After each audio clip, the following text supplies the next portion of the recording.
पिछले दिनों माननीय शिवराज सिंह चौहान जो हमारे कृषि मंत्री, केंद्रीय कृषि मंत्री, उनकी घोषणा हुई कि सोयाबीन पर 20% आयात शुल्क लगेगा। इसका क्या असर हुआ इसको हम वीडियो में जानते हैं दोस्तों, जल्दी करते हैं हम लोग। तो इसका असर ये हुआ दोस्तों, 20% इन्होंने आयात ड्यूटी जो लगाई, आयात कर लगाया है सोयाबीन के तेल के ऊपर। इससे हुआ ये, सोयाबीन के भाव तो वहीं के वहीं हैं और सोयाबीन तेल के भाव रातों रात बढ़ गए।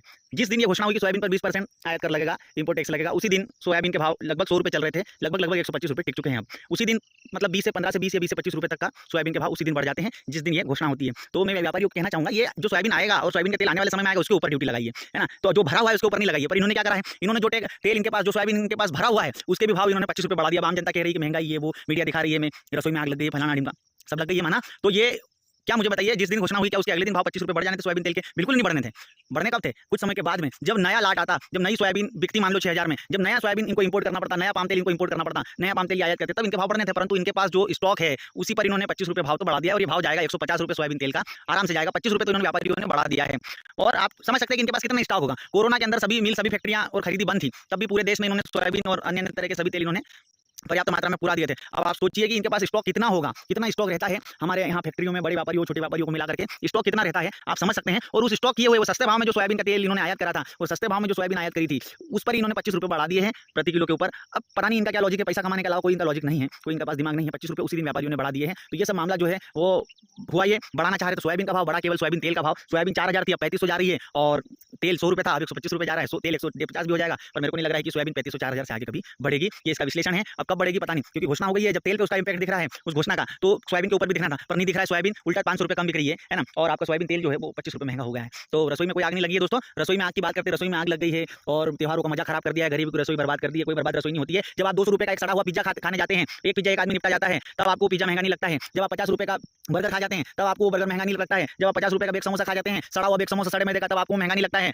जब आप अन्य चीजें जो महंगी है, KFC प्रोडक्ट है, जो आपके जो नॉनवेज में बहुत महंगे आते हैं, 200 300 रुपये का प्रोडक्ट आते हैं, तो पिज्जा, बर्गर, आपका मैगी है, साउथ इंडियन डिशेस है, ये सारी आपकी लगभग 100 रुपये 150 रुपये तक प्लेट तक मिलती है। तब आपको ये महंगी नहीं मिलती है, ये नहीं महंगी लगती है। आप एक बार में इनको निपटा जाते हैं 10 मिनट के अंदर। तो आपको 1 किलो तेल जब जो 125 रुपये में, वो क्यों महंगा लग रहा है? जब आपका प्याज 60 रुपये मात्र, वो क्यों महंगा लग रहा है आपको? आप किसानों को भाव देना नहीं चाहते हो, आप किसानों से कोई चीज सही भाव में खरीदना नहीं चाहते हो। आपको चाहिए किसानों से आपको हमेशा फ्री में मिले। आपको 30 रुपये किलो गेहूं महंगा लग रहा है, आपको 20 रुपये किलो मक्का महंगी लग रही है, आपको 125 रुपये का सोयाबीन का तेल महंगा लग रहा है। क्यों महंगा लग रहा है? जब पिछले 10 वर्षों में सारी चीजों के भाव 5 से 6 गुना बढ़े, तो इन चीजों के भाव लगभग 2 गुना हुए हैं। तो ये आपको महंगी लग रही है, जबकि अन्य चीजें जिनके भाव आपको आपके बढ़े हैं, वो आपको अभी भी सस्ती लग रही है, जबकि वो जरूरी नहीं है, गैर जरूरी चीजें हैं। फैशन के सामान, आप 5 ग्राम फैशन का सामान, 10 ग्राम फैशन का सामान 300 रुपये से ब्यूटी प्रोडक्ट शुरू होते हैं, वो आपको कभी महंगे नहीं लगे। शादियों में आप 1000 रुपये उड़ा देते हो, वो आपको कभी ऐसा नहीं लगा कि पैसा जाया जा रहा है। और शादियों में आप एक ढोल के बजाय 4 ढोल कर लेते हो, डीजे पीजे, वो 1000 रुपये बर्बाद करते हो, तब आपकी रसोई कभी खराब नहीं हुई है। और शादियों में खाना बर्बाद करके चले आते हो, और शादियों में आप अन्य प्रकार के व्यंजन बनाते हैं और पूरा पैसा बर्बाद कर देते, तब आपको फिजूल खर्ची कर देते, तब आपकी रसोई नहीं बिगड़ती है। जब आप खाना छोड़ के आते, खाना बर्बाद होता है, तब आपकी रसोई नहीं बिगड़ती है। पर अगर किसान के जो प्रोडक्ट है उसके भाव अगर 5 रुपये बढ़े, तो आपकी रसोई जरूर बिगड़ेगी, ये गारंटी है। ये मैंने देखा टमाटर पर, टमाटर के भाव हल्के से बढ़े, टीवी में न्यूज आती है, टमाटर हुआ लाल,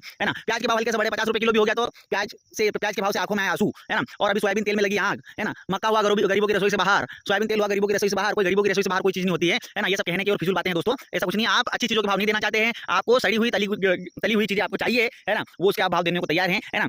आप लगभग किसान का 1 किलो टमाटर आपको 20 रुपये में पड़ जाता है, और कुछ ग्राम जो चिप्स आती है, कुछ ग्राम चिप्स आपको 5 रुपये में वो पैक करके दे देता है। वो कुछ ग्राम आपको पसंद है, वो महंगा नहीं लग रहा है, जबकि आपको 1 किलो 20 रुपये में मिलेगा आलू, वो आपको महंगा लग रहा है। तो इसी तरह से ये जो है, ये डबल माइंड है, ये दोहरी मानसिकता, ये बंद होनी चाहिए। हर अच्छे कामों के लिए आपको हमेशा दोहरी मानसिकता है। अच्छे कामों के पैसा लोग देना नहीं चाहते, फ्री में चाहिए। अच्छे काम लोगों को फ्री में चाहिए। इधर मक्का है दोस्तों, और इधर ये सोयाबीन है, और अच्छे काम, इधर घर की भिंडी भी लगी हुई है, और अच्छे प्रोडक्ट लोगों को फ्री में चाहिए। और जो सड़ा हुआ बाजार का तला गुला है, वो उसके लिए महंगे से महंगे, जैसे पिज्जा 200 रुपये तक भी पिज्जा लोग ऑर्डर करते हैं, और एक 10 मिनट में 1 या 2 लोग गटका जाते हैं उसको, तब वो 200 रुपये का पिज्जा महंगा आपको नहीं लग रहा है। इसी तरह से तमाम चीजें जो साउथ इंडियन रहती है या जो तली गुली रहती है, वो तमाम चीजें 100 से 200 रुपये की प्लेट में आपकी आती है, और एक आदमी के नाश्ते के बराबर वो रहती है, तब वो आपको महंगी नहीं लगती है। पर अगर सोयाबीन तेल 100 से 125 रुपये हो गया, तो आपको महंगा लग रहा है। अजीब बात है ये। और रही बात गरीबों की, तो गरीबों की ये है दोस्तों, गरीबों का ये गणित है। अगर अपन मजदूर वर्ग की बात करें, तो मजदूरी पहले 10 साल पहले 50 रुपये हुआ करती थी, आज 350 रुपये है। 350 रुपये पर डे मजदूरी है।